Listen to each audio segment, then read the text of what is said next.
She was 27 years old, a widow in a world that had no place for one, and they had given her until the first snow to be gone. But what nobody in that Washington logging camp knew was that she carried something that could not be taken by deed or title. A knowledge of wood passed down from her father. A knowledge that would keep her alive. Stay close, and let us know in the comments where you're watching from. From the muddy track the company called a road, the camp was a raw wound in the ancient forest, a scattering of 30 or so cabins bleeding smoke into the perpetual gray drizzle of the Olympic Peninsula. It was October of 1883, and the air, thick with the smell of wet cedar and churned earth, already held the metallic bite of the coming winter. A stranger watching from the road would have seen men moving with the heavy, predictable rhythm of hard labor, but their eyes might have settled on the lone woman. Nell Whitaker was splitting wood behind what had been her cabin. The rhythmic fall of the axe, a steady, solitary punctuation in the camp's dull roar. Her movements were economical, her face set in a calm that could be mistaken for resignation, but was in fact something harder. She was not resigning, she was calculating. 3 days prior, her husband, Elias, had been killed by a falling spar tree, a commonplace tragedy in a place built on commonplace tragedies. Less than a day after that, the foreman, a man named Hatcher with a ledger for a soul, had come to her. He had not knocked. He had stood in the center of the single room, his boots leaving mud on the floorboards Elias had laid, and placed the papers on the table. The company, he explained in a tone of practiced regret, owned the cabin. It was assigned to the felling crew, not to the man. With Elias gone, her right to be there was void. The cabin was needed for his replacement, who was arriving on the next supply wagon. He spoke of assets and occupancy, of company policy and the orderly transition of resources. He did not use the words home or grief or widow. He gave her until the supply wagon returned, 2 weeks at most. After that, she would be trespassing. He expected her to take the wagon back to Seattle. He did not ask if she had money for passage or a place to go once she got there. The question was not on his ledger. She had looked at the smudged ink on the papers, at the man who represented an authority as vast and indifferent as the forest itself, and she had said nothing. Her silence was a language he did not understand. He took it for assent or shock. He left, pulling the door closed behind him. Nell had not moved. She had remained at the table as the light failed, the papers a pale rectangle in the gloom. That night, the autumn storm that had been gathering over the Pacific for a week finally broke. The wind screamed through the firs, and the rain came not as a drizzle, but as a horizontal fusillade. And then, near midnight, came a sound that shook the very ground. A deep, resonant crack followed by a deafening, protracted roar that was not thunder. It was the sound of a giant falling, a sound of time itself breaking. The camp's response to her situation was a quiet, collective turning away. The other wives, women she had shared coffee with and helped through childbirth, brought her plates of food she did not eat, their faces arranged in masks of pity that felt like a judgment. They spoke in low, soothing tones about going back east, about finding family, as if family were a thing one could simply conjure from the ether. They saw her as a problem to be solved, a loose thread in the camp's rough fabric, and when she did not accept their solutions, their sympathy curdled into a kind of frustrated impatience. The men, her husband's crewmates, now avoided her gaze, their guilt and helplessness a palpable presence. They knew the injustice of it, but the company was their world, the source of the script that fed their own families. To help her was to stand against the company, and no one was willing to do that. Within a week, her line of credit at the company store was quietly closed. The clerk, a boy of no more than 19, could not meet her eyes as he slid her meager list of supplies back across the counter. "Mr. Hatcher's orders," he mumbled to the wood grain. The message was clear. She was no longer a part of the system. She had been erased from the ledger. The consensus in the camp spoken over dinner pails and mending baskets, was that she would be gone before the real rains began. They imagined she was packing, or weeping, or praying for a miracle. They did not imagine she was walking. Every morning, as the camp stirred, Nell was already gone, slipping into the dripping forest, her husband's compass in her pocket. She was not looking for a way out. She was looking for the source of the sound she had heard on the night of the storm. The deadline Hatcher had given her came and went. The supply wagon arrived and left, its replacement crewman moving into a different cabin for now. Hatcher did not come for her. He was a patient man in his cruelties. He would let the weather, the hunger, and the isolation do his work for him. On the 8th day of her search, she found it. Deep in a draw a mile from the camp, the forest floor was obliterated. The fallen tree was a god. It was a western red cedar, one of the old ones, a giant that had likely been a sapling when Columbus was still a boy. The storm had snapped it 30 feet from its base, and it lay now like a fallen battlement, its trunk nearly 12 feet in diameter, a solid wall of fibrous, reddish-brown bark. Its fall had cleared a path through the lesser trees, a swath of utter devastation. She walked its length, a distance of nearly 200 feet. She stood at the fracture, where the trunk had splintered away from the stump. The wood was a spiral of torn fibers, but at its center, she saw what she had been hoping for. The heartwood, as was common in the ancient cedars, was hollow. A dark opening, softened by a century of rot and fungus, led into the body of the tree. She reached in, and her fingers met not crumbling punk, but firm, dry wood. A faint, spicy scent, the deathless perfume of cedar, rose to meet her. She ran her palm over the rough bark, feeling the immense, dormant life within it. This was not a dead thing. It was a vessel. The knowledge she carried had not come from a school or a book. It had come from the quiet hands and low voice of her father, a man who had spent his life not felling trees, but honoring their remains. Back in the Ohio River Valley, he had been a cooper and a cabinet maker, a crafter of things that held and protected, barrels for whiskey, chests for linens, cradles for children. He saw wood not as a commodity, but as a substance with a memory, a will, a spirit of its own. He had never raised his voice, but when he spoke of wood, his words had the weight of scripture. She remembered a summer afternoon when she was 12, sitting on a stool in the fragrant chaos of his workshop. He was holding a stave of white oak, running his thumb along the grain. "You don't just cut wood, Nell," he'd said, his voice a low rumble. "You listen to it. Every tree spends its life fighting gravity, reaching for the light. That fight is written in here." He'd pointed to the tight lines of the growth rings. "It tells you how it wants to be shaped, where its strength is." He taught her to read the life of a tree in its grain, to see the shadow of the branch that had been, the stress of the wind it had endured. He taught her the difference between the living sapwood, which carried water, and the dead heartwood, which was the tree's spine. It was her father who had taught her about cedar. He'd salvaged a log from a flooded creek and spent a year carving it into an intricate blanket chest for her mother. "This here is a gift," he'd murmured, tapping the ruddy wood. "Most trees, rot comes from the outside in, water and bugs. But cedar is different. It holds an oil right in its heart that turns rot away. It keeps itself clean. A house of cedar will outlast the man who built it, and his son too." He had shown her how to use the adze, its curved blade scooping out chips as clean as apple peels, how to follow the grain so the tool did the work. He taught her that a hollow vessel, if its walls were sound and its grain was aligned, was stronger and held its shape better than a solid, unyielding block.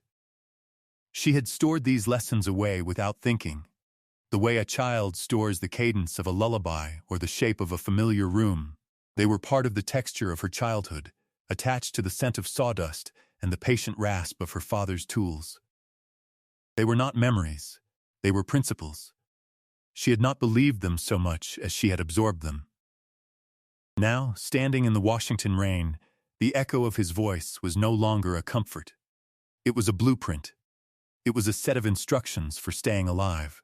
The world had taken her husband, her home, her place. But it had not taken this. This knowledge was hers. It was the one inheritance that could not be signed away or repossessed. She began the next morning, before the first hint of light touched the sky. From the small cache of Elias's tools, she took the double-bitted felling axe and a heavy splitting maul. From the small, oilcloth-wrapped bundle she kept under her cot, she took her father's tools, a shipwright's adze with its short handle and broad, curved blade, a set of heavy-duty gouges, and 3 carving chisels, their edges honed to a razor's sharpness. The work was a kind of focused violence. She started at the fractured base of the fallen cedar, where the storm had done the initial work of opening the trunk. The ancient heart rot had created a cavity perhaps 4 feet deep and 3 feet wide, a space filled with a damp, spongy mass of decayed wood. She attacked this with the axe, sinking the blade into the soft, fibrous material and prying out huge chunks. It was exhausting, miserable labor. The wet, pulpy wood clung to her clothes and hair, and the air in the hollow was thick with the smell of damp earth and fungus. For 2 days, she did nothing but clear the rot, hauling it out by the armload and scattering it in the undergrowth. Once she reached solid, firm heartwood, the true work began. This was where her father's knowledge took over. She switched to the adze, standing inside the growing cavity, her body braced against the curve of the trunk. The tool felt alive in her hands. She learned its rhythm, the precise angle at which the blade would bite and lift a clean, fragrant chip of cedar, rather than skittering or digging in too deep. She was not hacking. She was sculpting, following the lines of the grain that spiraled gently down the length of the log. The sound was a steady, hollow thumpsh. Thumpsh. A sound the forest swallowed completely 100 feet away. She worked by a strict schedule, timed by the movement of light through the canopy. 2 hours after dawn, 2 hours before dusk, in the intermittent daylight, she foraged for edibles, bracken fernheads, the last of the huckleberries, and tended a small, smokeless fire to dry her clothes. She worked in secret, her invisibility a strategic asset. The blisters on her hands broke, bled, and hardened into a thick layer of callus. Her shoulders and back screamed with a pain she had never known. But with each passing day, the chamber grew. She was not just digging a hole, she was designing a space. She cleared a section of the floor and, using the maul and a wide chisel, flattened it into a level surface 10 feet long and nearly 7 feet wide at its broadest point. She left the walls curved, following the natural shape of the tree, knowing the arch was a form of strength. High on one side, near what would be the ceiling, she spent a day carefully carving a small, round opening, angling it upward to serve as a flue for a stovepipe. The most difficult part was the door. She chose a spot midway down the cleared section, on the upward-facing side of the log, where the wood was thickest. Using the axe, she painstakingly chopped a rough, rectangular opening, then spent 2 more days refining it with the adze and chisels, creating a clean, framed doorway that was 4 feet high and 2 feet wide. She saved the slab of wood she'd removed, trimming it to fit the opening. It was heavy, but it was a door. After 3 weeks of ceaseless labor, the chamber was complete. It was a long, vaulted room of reddish-gold wood, smelling of cedar and clean earth. It was a space born of grief, knowledge, and sheer, bone-deep refusal. The first test came not from a man, but from the sky. In the 3rd week of November, a storm system the coastal Salish called a river in the sky moved in from the Pacific. It was a different kind of storm from the violent gales of early autumn. This was a deluge, a sustained atmospheric assault of wind and water that could last for days. The camp hunkered down. The constant, driving rain found every crack in the unseasoned green lumber of the cabins, every poorly sealed seam in the tar paper roofs. Water dripped onto bedrolls, into flour sacks, and sizzled on stovetops. The wind, a steady, malevolent force, drove the cold deep into the walls. Nell felt the storm coming 2 days before it hit, a shift in the quality of the light, a change in the smell of the air.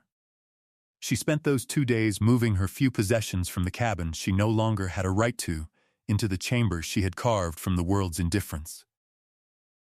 It was not much: her bedroll and 2 woolen blankets, a cast-iron skillet, a small sheepherder's stove Elias had bought for a trapping trip, a precious sack of flour, salt, and coffee, and the oilcloth bundle of her father's tools.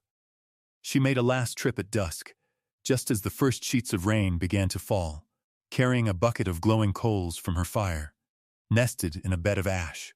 Inside the cedar, the world changed.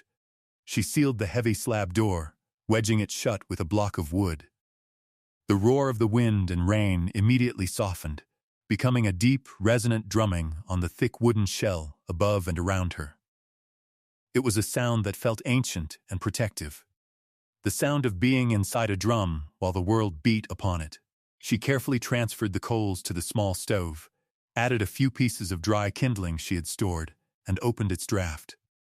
A thin curl of smoke rose and was drawn cleanly out through the flue she had cut. The stovepipe, fitted through the hole and sealed with a collar of clay she had dug from a nearby creek bed, glowed a dull cherry red in the gloom.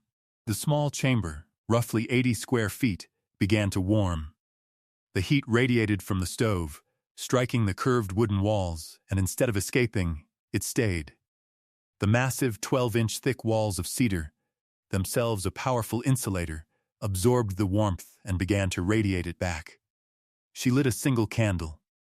The light flickered across the tool marks on the walls, the soft, scalloped patterns left by the adze. She unrolled her bedding on the flattened floor, as far from the stove as the space would allow. The air was dry. The floor was dry. She placed her hand against the inner wall of the tree. It was smooth, solid, and held a faint, palpable warmth. Outside, the temperature was dropping into the 30s, and the wind was strong enough to fell smaller trees.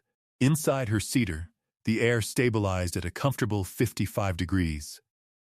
She sat on her bedroll, listening to the storm's muffled fury, and knew. The principle her father had taught her, the belief in the integrity of the wood, was no longer an idea. It was a physical fact. It was the warmth on her skin, the dry air in her lungs. She thought of her father, not with the ache of loss, but with a sudden, sharp clarity. She understood now that his reverence for wood was not just a craftsman's pride, it was a survivor's wisdom. She had not just built a shelter, she had confirmed a truth. Survival was no longer in doubt, only its difficulty remained. The first visitor arrived a week after the great storm had passed. Not Hatcher, but a man Nell had never spoken to, though she knew his name. Rowan Pike was the company's timber cruiser, a man whose job was to walk the vast timber claims alone, surveying and marking trees for the felling crews. He was lean and quiet, with eyes accustomed to measuring great distances and the worth of a tree at a single glance. He moved through the forest with a woodsman's economy, making little sound. He had come for the fallen giant.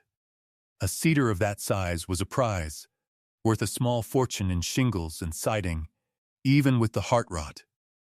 It was his job to blaze it for the salvage crew.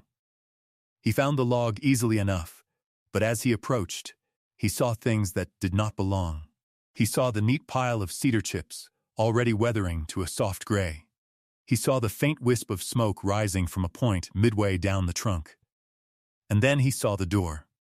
It was a clean, vertical cut in the side of the tree, as deliberate and shocking as a signature on a blank page. He stopped, his hand resting on the handle of his marking axe. He was not a man given to surprise, but this was something outside his considerable experience. This was not the work of a logger. The cuts were too fine, too precise.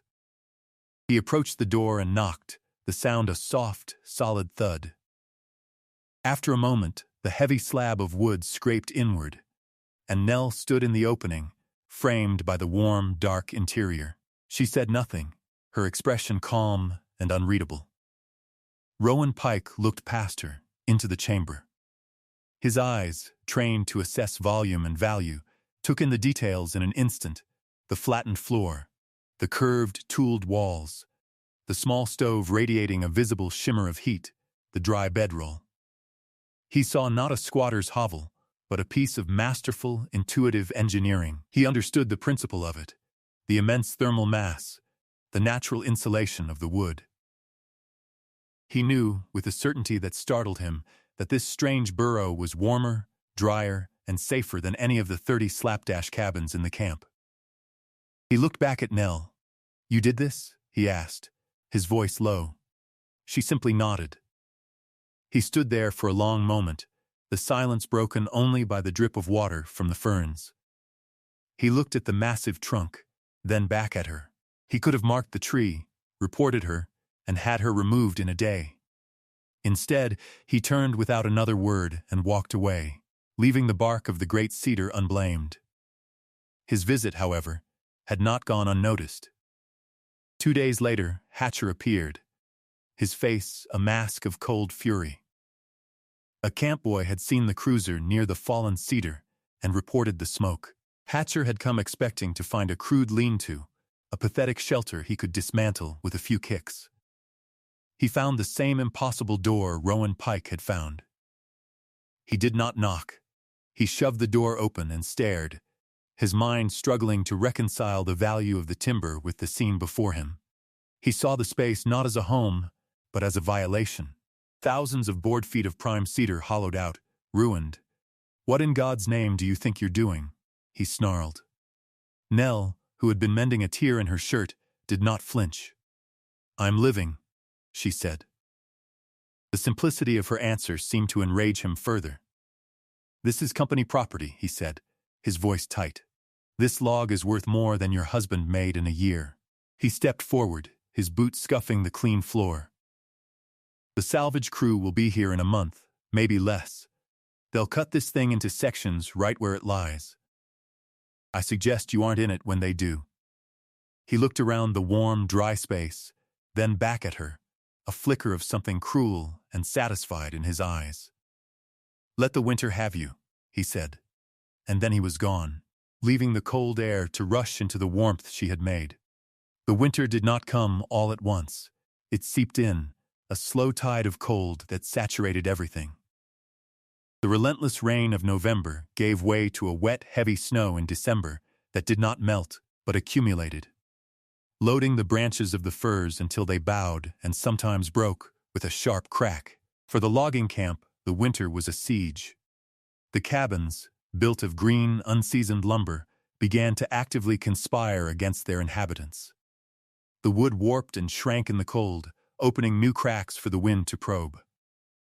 Roofs, hastily constructed and poorly pitched, held the weight of the snow until the pressure found a weak point, and a mixture of meltwater and tar would begin a slow, steady drip onto the floor below. The primary illness of the camp was not injury, but a deep, hacking cough that started in the children and spread to the men, a product of the damp and the smoke from green wood fires that would not burn clean. Sickness settled in like an unwelcome boarder. In one of the newer cabins on the edge of camp, the roof gave way entirely one night, collapsing under a foot of sodden snow and dumping its load onto the sleeping family within. They were unhurt, but their blankets, their food, everything they owned was soaked and freezing. The community took them in, but it stretched already thin resources even thinner. Meanwhile, inside the cedar, Nell experienced the winter as a distant rumor. The snow that blanketed the log was not a burden, but a blessing, an added layer of perfect insulation. The temperature inside her chamber never dropped below 50 degrees, even on the coldest nights. Her small stove, burning a parsimonious handful of dry deadfall she gathered nearby, was all she needed. The massive bulk of the cedar acted as a thermal battery, absorbing the stove's heat during the day and releasing it slowly through the night. The air remained so dry that she could hang her washed clothes from a line, and they would be stiff and ready to wear by morning. The contrast was the entire argument. The company, with all its resources and authority, had provided its men with shelter that was failing, shelters that made them sick. Nell, with nothing but her father's knowledge and her own two hands, had created a space that was not just survivable, but comfortable. She was not enduring the winter. She was living in it, protected by a wisdom the company's ledgers could not account for. The peak of the cold came in the second week of January. A clear, high-pressure system settled over the mountains, driving the temperature down to 5 degrees below zero. The world outside became crystalline and deadly. The creek froze solid. The very air seemed to crackle. In the camp, men huddled around their sputtering stoves, feeding them constantly. Yet the cold seeped through the walls, relentless and profound. On that coldest night, Nell lit her stove for an hour in the evening, then let it die. The chamber held the warmth. She slept under a single wool blanket, warm and secure, while the indifferent stars glittered in the frozen sky above the forest that was her home. The knock on her door, when it came, was hesitant, almost lost in the sound of the wind. It was the dead of night, during a thaw that had turned the camp into a quagmire of mud and slush. Nell opened the door to find Sarah Gable, the wife of a rigging slinger, clutching a small, blanket-wrapped bundle. Sleet slicked her hair to her scalp, and her face was pale with desperation. "Please," she said, her voice a raw whisper. "It's my boy Thomas. The fever's high, and our roof it's leaking right over his cot. Everything is wet." "I heard," she trailed off, unable to finish, her eyes pleading. Nell did not hesitate. She stepped back, holding the door wide. "Bring him in," she said. She led the woman and her child to the driest, warmest part of the chamber, near the residual warmth of the stove. She helped Mrs. Gable unwrap the boy, who was shivering uncontrollably, his skin hot to the touch. The family's other child, a girl of about 5, followed them in, her eyes wide with a mixture of fear and wonder at the strange, curved room. Nell gave them her own blankets and stirred the coals in the stove, adding fresh wood until a steady warmth filled the space again. She heated water and made a weak tea, and boiled a thin broth from the last of her salted meat. She did not act as a savior or a saint. She acted as a person with a dry room in a world of wet. But as the child's shivering subsided and he fell into a less troubled sleep, Nell did something more important than offer charity. She began to teach. She explained to the exhausted mother why the space was warm. She ran her hand along the wall. "The tree holds the heat," she said simply. "It's over a foot thick, and the snow on top is like another blanket." She pointed to the small ventilation cut near the floor on the far wall. "The fire needs to breathe, and so do we. The bad air goes out, the good air comes in, but slowly, so it warms up before it reaches us." She was not boasting. She was transferring information. She was giving away the knowledge, because knowledge that saves only its holder is poorly used. Rowan Pike found them there the next morning. He had made it a habit to pass by the cedar log, leaving a small stack of dry seasoned maple or alder, better firewood than the wet hemlock the company provided. He knocked and entered to find the small chamber crowded but peaceful. He saw the sleeping child, the wary mother, and Nell quietly checking the flue. He took in the scene, his gaze missing nothing. He nodded once, a gesture of profound, unspoken approval. He left the firewood by the door, along with a canvas-wrapped parcel that held a slab of bacon and a small sack of beans. He said nothing to anyone in the camp, but his actions spoke louder than any words. The story of the Gables' night in the cedar house spread not as gossip, but as a kind of hushed legend. Sarah Gable, her son's fever broken, became Nell's fiercest advocate, describing the quiet, steady warmth and the simple, irrefutable logic of the shelter to the other women. Nell had become the quiet center of communal survival. The reckoning came not with a crash, but with the frantic, clanging alarm of a fire bell in the middle of a frozen night. Hatcher's cabin, one of the few double-walled structures in the camp, and by far the warmest, was burning. An overheated stovepipe, improperly cleaned and set too close to a dry timber, had ignited the roof. The foreman and his wife escaped into the sub-zero air with only the nightclothes on their backs, watching as the flames devoured their home and everything in it. The volunteer bucket brigade was slow to form and largely ineffective against the blaze. There was no sympathy for Hatcher. He was the man who had docked pay for minor infractions, who had refused credit for medicine, who had threatened to evict a widow into the wilderness. The other families, huddled in their own cold, damp cabins, watched the fire with a kind of grim satisfaction. No one offered to take the couple in. The Gables, the Jacksons, the Millers, all the families who had suffered under Hatcher's petty tyrannies, simply shut their doors.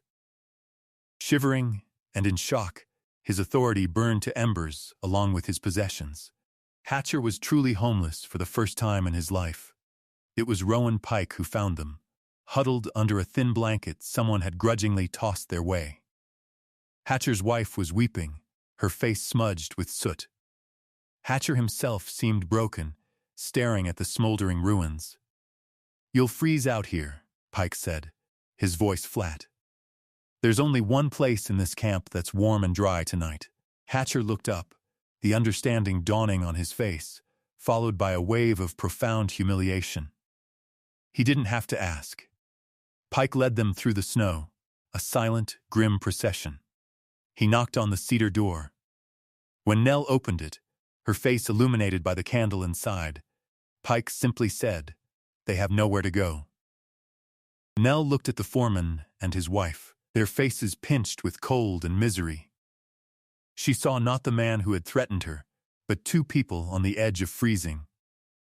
She stepped aside. "You're cold," she said. It was a statement of fact, not an accusation or a welcome. She treated them with the same impartial care she had shown the Gables. She gave them blankets, a space on the floor, and a mug of hot, weak coffee. She did not offer words of comfort, nor did she speak of forgiveness. She offered them warmth. The silence in the cedar chamber was absolute. Hatcher sat with his back against the curved wall, the wall of the very tree he had planned to sell for scrap, and did not speak. The equality of her treatment was the only verdict necessary. When the weather finally broke in late March, a regional manager arrived from the company's headquarters in Port Townsend. Rowan Pike met him, and together they convened a meeting. The Gables spoke. Other families who had taken shelter with Nell during the worst storms spoke. They described the warmth, the safety, the knowledge she had shared. Hatcher, present but silent, did not object. Faced with the unified testimony of half his workforce and the quiet, immovable presence of his best timber cruiser, the manager made a practical decision. The company officially wrote the fallen cedar off its books, classifying it as unrecoverable due to terrain and internal rot. A small, hand-drawn map was made, ceding the log and the 50 square feet around it to Nell Whitaker. It was not justice, it was an accounting correction. But it was enough. Time, which had seemed to stall in the endless winter, now began to flow. Nell Whitaker lived in her cedar house for another 41 years. The first spring, she cleared a small patch of land near the log's root ball, where the sun hit longest, and planted a garden. Rowan Pike built his own small, well-made cabin on an adjacent claim, 100 yards away through the woods. He never moved into the cedar house, and she never moved into his cabin. Their companionship was a thing of its own, defined not by convention, but by a deep, shared respect that needed no formal name. He was a steady, quiet presence in her life, a man who understood the language of the forest as she understood the language of wood. The woman in the tree became a piece of local folklore. Loggers and trappers would point visitors toward her home, their stories growing with each telling. But for those who lived in the territory, she was something more. She was the person who knew. After another brutal winter in which two families in a newer camp were lost to exposure, men began to seek her out. They came not for charity, but for instruction. She taught them how to select a fallen log, how to read its integrity, how to hollow it safely, and how to vent it. She taught them what her father had taught her, giving the knowledge away freely. "It belongs to anyone who needs it," she would say. The technique saved lives. In the late 1890s, a journalist from a Seattle newspaper, chasing tales of the frontier, came and interviewed her.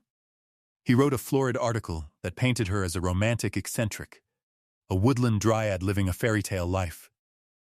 He focused on the novelty of her home and missed the core of the story entirely. He never once mentioned the adze, the thermal mass, or the cold, hard calculus of survival. Nell read the article, which Rowan brought her, and used it to start her morning fire. She declined several offers from opportunistic businessmen to turn her home into a tourist attraction. She lived by the rhythms of the seasons, her life quiet and sufficient. Hatcher and his wife left the territory on the first spring wagon and were never heard from again. Sarah Gable and her family moved to Oregon, but she wrote to Nell once a year until her death, letters filled with news of her children and grandchildren, always ending with the same line, "You taught us how to stay warm." Nell Whitaker died in her sleep on a mild April morning in 1924, at the age of 68. Rowan Pike found her, looking as if she had simply decided to rest. He buried her in the small clearing by the garden, marking the spot with a simple, unvarnished cedar plank. Decades passed. The logging camp vanished, the cabins rotting back into the earth. The forest reclaimed its own. In 1978, a team of forestry surveyors conducting a historical survey of the area stumbled upon the great fallen cedar. It was covered in moss and ferns, looking like a natural feature of the landscape. But one of them noticed the impossibly straight line of the doorframe still visible. They cleared away the brush and peered inside. The slab door had long since rotted away, but the chamber itself was pristine. It was bone-dry, free of insects or decay, the air inside still holding the faint, spicy perfume of the wood. On the curved walls, illuminated by the surveyor's flashlight, the scalloped marks of the adze were as clear and sharp as if they had been carved the day before. The structure had outlasted its maker, a silent, perfect testament to the woman who refused to be erased.